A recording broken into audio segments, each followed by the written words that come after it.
Hi guys, എല്ലാവരും സുഖമായിട്ടിരിക്കുന്നെന്ന് വിശ്വസിക്കുന്നു. ഇപ്പം ഇന്നും ഒരു ടോപ്പിക് വൈസ് കണ്ടന്റ് അല്ല, ഞാൻ കണ്ടൊരു കാഴ്ചയെ കുറിച്ച് പറയാനാണ്. നമ്മളെല്ലാവരും നമ്മുടെ ജീവിതത്തിൽ നമുക്കതില്ല, നമുക്കിതില്ല, അല്ലെങ്കിൽ അവളുടെ ജീവിതം കണ്ടില്ലേ, ഇങ്ങനെയൊക്കെ എന്താ പറയുക, ഇല്ലാത്തതിനെക്കുറിച്ച് ഓർത്ത് എപ്പോഴും അല്ല ചിന്തിച്ചിരിക്കുന്നവരായിരിക്കും.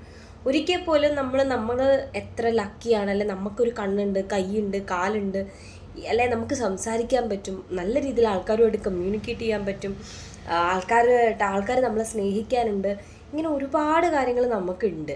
പക്ഷെ നമ്മൾ ഇത് ചിന്തിക്കാതെ നമുക്ക് എന്തില്ല എന്നതിനെക്കുറിച്ചാണ് മിക്കവാറും എല്ലാവരും തന്നെ ചിന്തിച്ച് അല്ലെങ്കിൽ ചില സമയത്ത് വിഷമിച്ചിരിക്കുന്നുണ്ടാവാം. അപ്പം ഇന്നലെ ഞാൻ വഴി കൂടെ പോയപ്പോൾ, ഇന്നലെ ഓഫീസ് കഴിഞ്ഞിറങ്ങി വൈകിട്ട് എന്നെ ചായ കുടിക്കാൻ പോയിട്ടുണ്ടായിരുന്നു. അപ്പം വഴി കൂടെ പോയപ്പോൾ കണ്ടൊരു കാഴ്ചയാണ്, ഒരു വൃദ്ധ ദമ്പതികൾ രണ്ടുപേരും കൂടെ, അവിടുത്തെ ആ അച്ഛൻ വീൽ ചെയറിലാണ്, അമ്മയാണ് ഈ വീൽ ചെയർ ഉന്തിക്കൊണ്ട് പോകുന്നത്. റോഡ് സൈഡിൽ കൂടെയാണ്, അത്യാവശ്യം നല്ല തിരക്കും ബ്ലോക്കും കാര്യങ്ങളും ഒക്കെ ഉണ്ട്. പക്ഷേ ഇവരെന്ന് പറഞ്ഞാൽ ഇവർ അങ്ങ് സംസാരിച്ച് സ്ഥലങ്ങളും കാര്യങ്ങളും എല്ലാം കണ്ട് സൈഡിൽ കൂടെ പോകുമ്പം കടകളിലോട്ട് ഈ അച്ഛൻ നോക്കുന്നു, എന്തൊക്കെയൊക്കെയോ സംസാരിക്കുന്നു, ചിരിക്കുന്നു, കളിക്കുന്നു.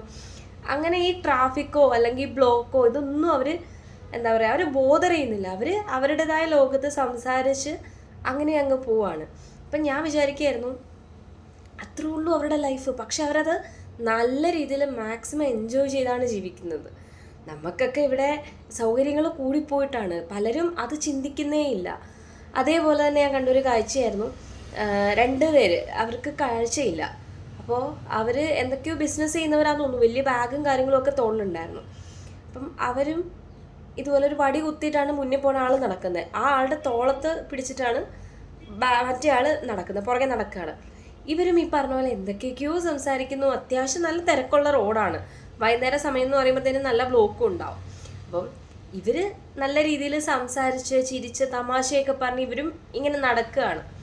അപ്പം ഇതൊക്കെ കാണുമ്പോഴത്തേനും പലതും ഇങ്ങനത്തെ കുറേ കാഴ്ചകൾ ഇവിടെ ഉണ്ട്. പക്ഷെ നമ്മൾ അങ്ങനെയൊന്നും ശ്രദ്ധിക്കാറില്ല, അല്ല നമ്മളും ബോധേഡല്ല ഇങ്ങനെയുള്ളവരെ കുറിച്ചൊന്നും. അപ്പം ഇന്നലെ ഞാൻ ജസ്റ്റ് കണ്ടപ്പം ഞാൻ ഇന്ന് ഇതിനെക്കുറിച്ച് സംസാരിക്കണം എന്ന് വിചാരിച്ചു.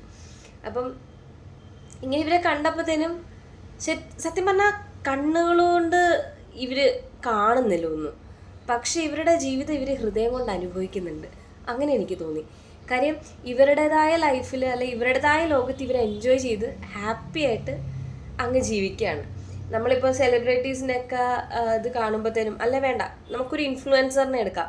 ഇൻഫ്ലുവൻസറിനെ കാണുമ്പോഴത്തേനും അല്ലെങ്കിൽ അവരൊരു നല്ല വേഷം ഇട്ടല്ലേ എന്താ പറയുക, ഒരു ഇതിൽ പോകുമ്പോഴത്തേനും നമ്മൾ വിചാരിക്കുമ്പോൾ അവരുടെയൊക്കെ ലൈഫാണ് ലൈഫ്, നമുക്കും ഉണ്ട് ഇവിടെ ഇങ്ങനെ ഒന്നും ആവുന്നുമില്ല, നമ്മളിങ്ങനെ ഇങ്ങനെ ഇരിക്കുക എന്നുള്ളത്. ഈ കമ്പാരിസൺ നമുക്ക് ലൈഫ് ലോങ് ഉണ്ടാവും. ഈ കമ്പാരിസൺ എന്ന് സ്റ്റോപ്പ് ചെയ്യുന്നോ അന്ന് തൊട്ട് നമ്മളും ലൈഫ് എൻജോയ് ചെയ്യാൻ തുടങ്ങും. അപ്പം ഇതുപോലുള്ള കുറേ കാഴ്ചകൾ നമ്മളൊന്ന് ഇറങ്ങി നിന്ന് നോക്കിയാൽ നമുക്ക് ചുറ്റും ഒരുപാട് പേരുണ്ട്, ഒരുപാട് ബുദ്ധിമുട്ടുകൾ അനുഭവിക്കുന്ന അല്ലെങ്കിൽ ഒരുപാട് രീതിയിൽ സ്ട്രഗിൾ ചെയ്യുന്ന ഒരുപാട് മനുഷ്യരുണ്ട്.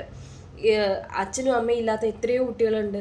അതുപോലെ ഒരു രീതിയിലും മുന്നോട്ട് ജീവിക്കാൻ നിവൃത്തിയില്ലാത്ത എത്രയോ പേരുണ്ട്. നമ്മളെക്കായി കൂടുതൽ പ്രശ്നങ്ങളുള്ള ഒരാളുടെ അടുത്ത് സംസാരിക്കുമ്പോഴാണ് നമുക്ക് നമ്മുടെ പ്രശ്നങ്ങൾ എത്രത്തോളം ചെറുതാണെന്ന് അറിയുന്നത്.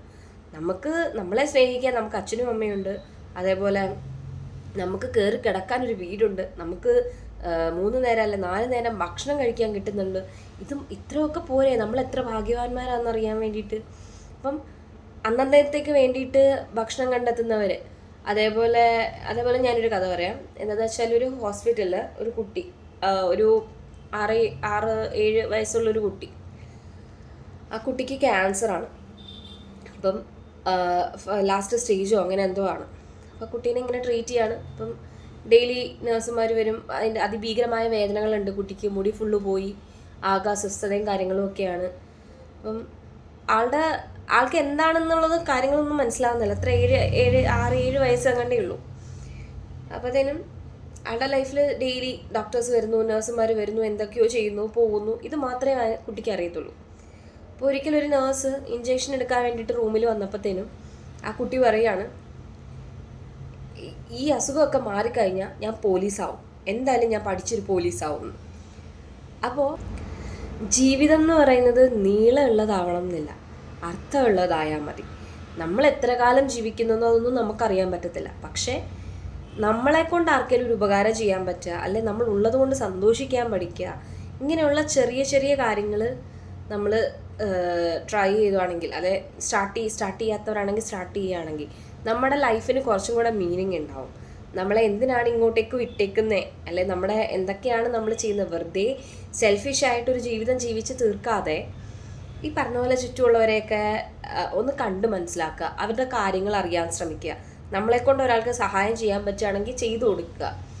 അങ്ങനെ നമുക്കുള്ളതിനെ നമ്മൾ അക്സെപ്റ്റ് ചെയ്യുക. ഓക്കെ, എനിക്കിതൊക്കെ ഉണ്ട്, ഞാനിന്ന് നല്ല രീതിക്ക് നിൽക്കുന്നുണ്ട്, എനിക്ക് നല്ലൊരു പൊസിഷനിൽ എത്താൻ പറ്റി, ഇതിനൊക്കെ നന്ദി പറയാം. ഞാൻ മുന്നേ പറഞ്ഞിട്ടുണ്ട്, നമ്മളിപ്പോൾ സെലിബ്രിറ്റിയുടെ ലൈഫ് വെച്ച് നമ്മൾ കമ്പയർ ചെയ്യുമ്പോഴത്തേനും നമുക്കറിയത്തില്ല, അവർ വേറൊരു സൈഡിൽ സ്ട്രഗിൾ ചെയ്യുന്നുണ്ടാവാം. പക്ഷേ എന്താ പറയുക, വീട് ചെറുതാണെങ്കിലും സന്തോഷം ഉണ്ടെങ്കിൽ, സമാധാനം ഉണ്ടെങ്കിൽ അതാണ് ഏറ്റവും വലിയ ഇമ്പോർട്ടൻസ്. മറ്റുള്ളതെല്ലാം എന്താ പറയുക, ടെമ്പററി ഹാപ്പിനെസ്സാണ്. ഇപ്പം ഒരു സെലിബ്രിറ്റി ലൈഫിലുള്ള ഒരാൾ, ആൾക്കൊരു പേഴ്സണൽ ലൈഫ് ബുദ്ധിമുട്ടായിരിക്കും, അല്ലെങ്കിൽ ഒരു പ്രൈവസി നല്ല രീതിക്ക് പ്രശ്നമായിരിക്കും. പുറത്തൊന്നിറങ്ങിയ 100 പേരായിരിക്കും ആളെ കവർ ചെയ്യുന്ന. ആൾക്ക് ഫാമിലി ആയിട്ടൊരു സിനിമയ്ക്ക് മര്യാദയ്ക്ക് പോകാൻ പറ്റില്ല, പുറത്തുനിന്നിറങ്ങി ഷോപ്പിങ്ങിന് പോകാൻ പറ്റത്തില്ല. ഇങ്ങനെയുള്ള കുറേ പ്രശ്നങ്ങൾ അവരും അനുഭവിക്കുന്നുണ്ട്. അവരുടെ ഒരു സൈഡ് മാത്രമേ നമ്മൾ കാണുന്നുള്ളൂ. ഞാൻ മുന്നേയും പറഞ്ഞിട്ടുണ്ട്, ബെന്യാമിൻ്റെ ആടുജീവിതത്തിൽ പറഞ്ഞിട്ടുണ്ട്, അനുഭവിക്കാത്ത ജീവിതം വെറും കെട്ടുകഥകൾ മാത്രമാണ്. അതങ്ങനെ തന്നെയാണ്. അപ്പം നമുക്കുള്ളത് എന്താണെന്ന് വെച്ചാൽ അതിനെ ഓർത്ത് ദൈവത്തോട് നന്ദി പറയുക, ഗ്രാറ്റിറ്റ്യൂഡ് പ്രാക്ടീസ് ചെയ്യുക. അതേപോലെ gratitude turns what we have enough എന്നാണ് പറയുന്നത്. സോ ഇന്നത്തേക്ക് അത്രയേ ഉള്ളൂ. Thank you.